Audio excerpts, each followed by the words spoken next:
Habakuk. Unang kabanata. Ito ang mensahe ni Propeta Habakuk na ipinahayag sa kanya ng Panginoon. Ang unang hinaing ni Habakuk. Sinabi ni Habakuk, Panginoon, hanggang kailan po ako hihingi ng tulong sa inyo bago niyo ako dinggin? Kailan niyo po ba kami ililigtas sa mga karahasang ito? Bakit niyo po ipinapakita sa akin ang mga kasamaan at kaguluhan?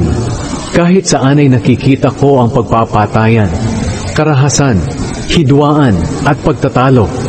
Kaya naging walang kabuluhan ang kautusan.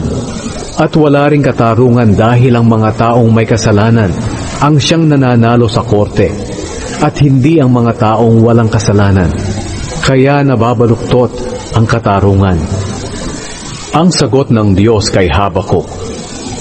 Sumagot ang Diyos, tingnan ninyong mabuti ang mga nangyayari sa mga bansa at talagang magtataka kayo sa inyong makikita. Sapagkat may gagawin ako sa inyong kapanahunan na hindi ninyo paniniwalaan kahit may magbalita pa nito sa inyo. Sapagkat pamamahalain ko ang mga taga-Babilonya na kilala sa kalupitan at karahasan. Mabilis nilang sinasalakay ang mga bansa sa buong mundo upang agawin ang mga lugar na hindi kanila. Kinatatakutan sila ng mga tao. Ginagawa nila ang gusto nila at walang makakapigil sa kanila. Ang mga kabayo nila ay mas mabilis kaysa sa mga leopardo at mas mabangis kaysa sa mga lobo na gumagala sa gabi. Tumatakbo ito mula sa malalayong lugar. Parang agilang mabilis na lumilipad para dagitin ang kanyang biktima. Paparating ang kanilang mga sundalo na handang gumawa ng kalupitan para silang malakas na hangin mula sa silangan. Ang kanilang mga bihag ay kasindami ng buhangin. Hinahamak nila ang mga hari at mga pinuno. Tinatawanan lamang nila ang mga napapadirang lungsod dahil kaya nila itong akyatin sa pamamagitan ng pagtambak ng lupa sa tabinto. Sa ganitong paraan nakakapasok sila at nasasakop nila ang lungsod. Pagkatapos aalis sila na parang hangin lang na dumaan. Nagkasala sila dahil wala silang kinikilalang Diyos kundi ang sariling kakayahan. Ang pangalawang hinaing ni Habakuk. Sinabi ni Habakuk, O Panginoon, kayo ay Diyos mula pa noon. Kayo ang aking Diyos, ang banal na Diyos na walang kamatayan. O Panginoon, ang bato na kanlungan, pinili niyo ang mga taga-Babilonya para magparusa sa amin. Dahil banal kayo, hindi niyo matitiis na tingnan ang kasamaan at kaguluhan. Pero bakit niyo hinahayaan ang mga traidor na taga-Babilonya na gawin ito sa amin? Bakit niyo hinahayaang pagmalupitan ng mga taong hindi gaanong masama kung ihahambing sa kanila? Ang kanilang mga kalaban ay ginawa niyong parang mga isda na walang pinuno na magtatanggol sa kanila. Masayang nagdiriwang ang mga taga-Babilonya dahil sa pagbihag nila sa kanilang mga kalaban na parang mga isdang nahuli sa bingwit o lambat. At dahil marami silang nabihag, ipinagmamalaki nila ang kanilang kakayahan, katulad ng mangingisdang sinasamba ang kanyang bingwit o lambat sa pamamagitan ng paghahandog ng insenso bilang handog sa mga bagay na ito. Dahil sa pamamagitan ng bingwit o lambat ay yumaman siya at nagkaroon ng masaganang pagkain. Kaya Panginoon, magpapatuloy na lang po ba ang kanilang walang awang pagbihag at pagwasak sa mga bansa? Ikalawang kabanata. Sinabi ni Habakuk, Aakyat ako sa tore, sa aking bantayan, at hihintayin ko kung ano ang sasabihin sa akin ng Panginoon, at kung ano ang kanyang sagot sa aking hinaing. Ang sagot ng Diyos kay Habakuk. Ito ang sagot ng Panginoon kay Habakuk. Isulat ng malinaw sa sulatang bato ang pahayag na ito para madaling basahin. Isulat mo muna ito dahil hindi pa dumarating ang takdang panahon para mangyari ito. Ngunit hindi magtatagal at tiyak na mangyayari ito. Kahit magtagal ng kaunti, hintayin mo lang dahil tiyak na mangyayari ito sa takdang panahon. Ito ang isulat mo. Tingnan mo ang mga taong mapagmataas. Hindi matuwid ang kanilang pamumuhay. Pero ang taong matuwid ay mabubuhay dahil sa kanyang pananampalataya. Ang totoo, hindi maaasahan ang kayamanan. At ang mga taong mapagmataas na sakim sa kayamanan ay laging balisa at walang kasiyahan. Tulad nila'y kamatayan na hindi makukontento. Kaya binibihag nila ang maraming bansa. Pero kukutyain sila ng mga bansang iyon sa pamamagitan ng mga salitang ito. Nakakaawa naman kayo. Kayong nangunguha ng mga bagay na hindi sa inyo at nagpapayaman sa pamamagitan ng pandaraya. Hanggang kailan pa ninyo ito gagawin? Bigla nga kayong gagantihan ng mga bansang binihag ninyo. At dahil sa kanila ay manginginig kayo sa takot. At sila naman ang sasamsam ng inyong mga ari-arian. Dahil maraming bansa ang sinamsaman ninyo ng mga ari-arian, kayo naman ang sasamsaman ng mga natitirang tao sa mga bansang iyon. Mangyayari ito sa inyo dahil sa inyong pagpatay ng mga tao at pamiminsala sa kanilang mga lupain at mga bayan. Nakakaawa kayo. Kayong nagpapatayo ng mga bahay sa pamamagitan ng perang nakuha ninyo sa masamang paraan.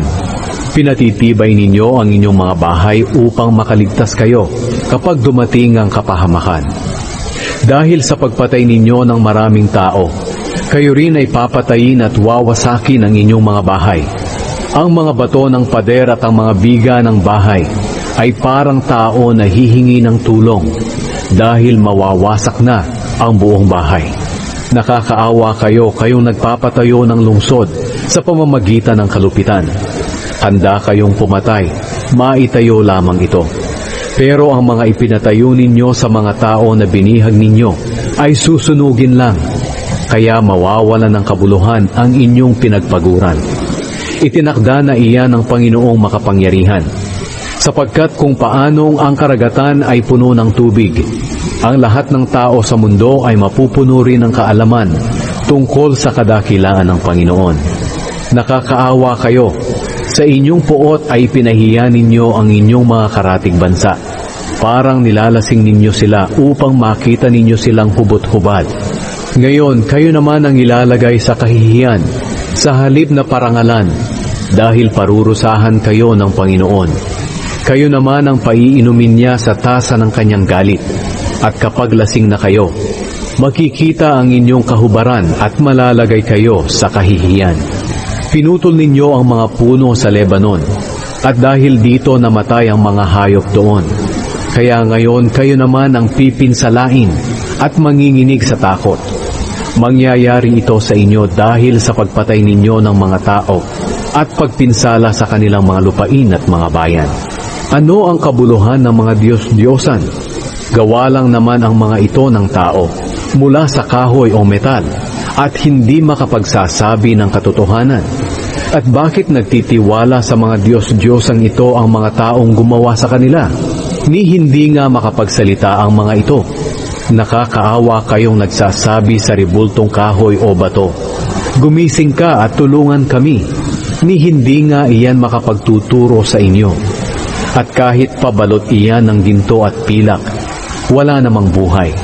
Pero ang Panginoon ay nasa kanyang banal na templo. Kaya ang buong mundo ay manahimik sa kanyang presensya.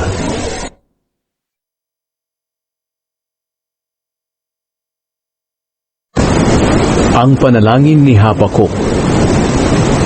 Ikatlong kabanata. Ito ang panalangin ni Propeta Habakuk. Panginoon, narinig ko po ang tungkol sa inyong mga ginawa, at ako ay lubos na humanga sa inyo. Gawin niyong muli sa aming panahon ang ginawa niyo noon, at sa araw na ipadaman niyo ang inyong galit. Maawa kayo sa amin. Ikaw ang banal na Diyos na darating mula sa Teman at sa bundok ng Paran. At ang inyong kadakilaan ay makikita sa kalangitan. At dahil dito pupurihin kayo ng mga tao sa mundo. Darating kayong kasing liwanag ng araw. May sinag na lumalabas sa inyong mga kamay, kung saan nakatago ang inyong kapangyarihan. Darating kayong may dalang mga salot. Kapag tumayo kayo, ay nayayanig ang mundo. At kapag tumingin kayo, ay nanginginig sa takot ang mga bansa. At gumuguho ang sinaunang kabundukan at kaburulan. Ang inyong mga pamamaraan ay mananatili magpakailanman. Nakita kong nagiba ang mga tolda sa Kushan at sa Midian. Panginoon, tulad kayo ng sundalong nakasakay sa karwahe na nagbibigay tagumpay sa labanan. Nakahanda na kayong pumana. Pero sino ang inyong kinapupuotan? Ang mga ilog ba at ang mga dagat? Ang mga ilog ba at ang mga dagat? Pinabitak nyo ang lupa at lumabas ang tubig. Ang mga bundok ay parang mga tao na nanginig nang makita nila kayo. Umulan ng malakas. Umugong ang tubig sa dagat at lumaki ang mga alon. Tumigil ang araw at ang buwan sa kanilang kinaroroonan sa kislap ng nagliliparan niyong pana at kumikinang niyong sibat. Sa inyong matinding galit ay tinapakan niyo ang mundo at niyurakan ng mga bansa upang iligtas ang mga taong pinili ninyo. Pinatay niyo ang pinuno ng masamang kaharian at lubusang nilipol ang lahat ng kanyang tagasunod. Tinuhog niyo ng sarili niyang sibat ang ulo ng pinuno ng kanyang mga kawal. Ginawa niyo ito nang kami ay kanilang salakayin na parang buhawi upang kami ay pangalatin. Sapagkat kagalakan nila na lipulin kaming mga kawawang nagtatago dahil sa takot. Para kayong sundalo na nakasakay sa kabayong nagtatatakbo sa karagatan hanggang sa lumaki ang mga alon. Sinabi ni Habakuk, nang marinig ko ang lahat ng ito, nanginig ang aking buong katawan at nangatal ang aking mga labi dahil sa takot. Nanghina ako at nangatog ang aking mga tuhod.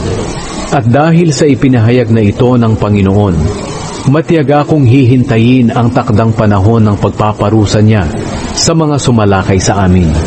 Kahit hindi mamunga ang mga puno ng igos, ubas o ang kahoy ng olibo, at kahit walang anihin sa mga bukirin, at kahit mamatay ang mga alagang hayop sa kanilang mga kulungan, magagalak pa rin ako dahil ang Panginoong Diyos ang nagliligtas sa akin.